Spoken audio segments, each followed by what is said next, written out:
સુરતના મોટા વરાછા વિસ્તારમાં આવેલી પાલિકા સંચાલિત પ્રાથમિક શાળાના 320 જેટલા અંગ્રેજી માધ્યમના વિદ્યાર્થીઓને અન્ય શાળામાં સ્થળાંતર કરવાનો નિર્ણય લેવાતા વાલીઓ અને વિદ્યાર્થીઓમાં ભારે રોષ ફેલાયો છે। સુરત મહાનગરપાલિકા દ્વારા શાળા ક્રમાંક 354ના વિદ્યાર્થીઓને શાળા ક્રમાંક 309માં ખસેડવાનો નિર્ણય લેવામાં આવ્યો છે, પરંતુ આ નિર્ણય સામે હવે વિરોધના સૂર ઉઠવા લાગ્યા છે। વાલીઓનું કહેવું છે કે વિદ્યાર્થીઓના ભવિષ્ય અને શિક્ષણને ધ્યાનમાં લીધા વગર આ નિર્ણય લેવામાં આવ્યો છે। અચાનક શાળા બદલવાથી બાળકોના અભ્યાસ, માનસિક સ્થિતિ અને રોજિંદી વ્યવસ્થામાં મુશ્કેલી ઊભી થશે, જેને કારણે મોટી સંખ્યામાં વાલીઓ શાળા પરિસરમાં એકત્રિત થયા હતા અને નિર્ણય પરત ખેંચવાની માંગ કરી હતી। શાળા સ્થળાંતરના નિર્ણય સામે વિદ્યાર્થીઓ પણ ખુલ્લેઆમ વિરોધ નોંધાવી રહ્યા છે।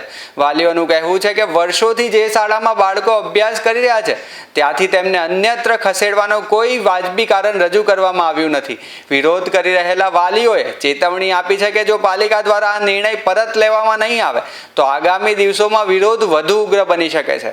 વાલીઓ અને વિદ્યાર્થીઓએ શાળા પરિસરમાં જ બેસી રહેવાની ચીમકી આપી છે। મારું નામ દેસાઈ ગ્રંથિ મનીષભાઈ છે। અમે અમારી સ્કૂલ માટે બેઠા છીએ। અમે 4-5 દિવસથી આવી છીએ, તોય તેમને કાંઈ ન્યાય નથી દેતા। કાંઈ અમને અહીંયા તડકામાં બેહાડે છે। કોકને કાંઈક થઈ ગયું તો હું જવાબ આપશો? અમે રોડ ઉપર ખાવા બેસી છીએ।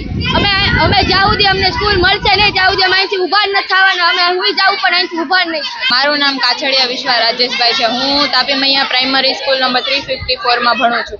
આટલા વર્ષથી અમે લોકો અહીંયા ભણીએ છીએ। આ વર્ષે આવું કર્યું છે કે ગુજરાતી મીડિયમ વાળા એમ કહે છે અમારી સ્કૂલની સંખ્યા વધી ગઈ છે તો તમે લોકો 309ની સ્કૂલમાં જાઓ, અને એ સ્કૂલમાં જઈએ તો બાળકોને ભણવા માટે પણ ક્લાસ નથી, ક્લાસરૂમમાં રિનોવેશન પણ કરેલું નથી। આવા કાળા તડકાના, આવા કાળા તપેલા, આવા પતરાઓમાં બાળકોને બેસાડીને ભણવા માટે છે, તો એ લોકો એમ કહે છે કે ત્યાં જાઓ। આવો અન્યાય અમારી સાથે થઈ રહ્યો છે।